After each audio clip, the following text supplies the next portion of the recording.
Police at this hour are engaged in running battles with the University of Nairobi students who are demonstrating along city streets protesting the outcome of student leaders' elections that saw long-serving SONU chairman Babu Owino re-elected.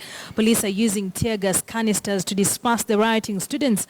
Babu Owino says he won the election fair and square and is wondering why his opponent, who came in fourth, is sponsoring the riots. Here are pictures from the University of Nairobi and adjacent roads.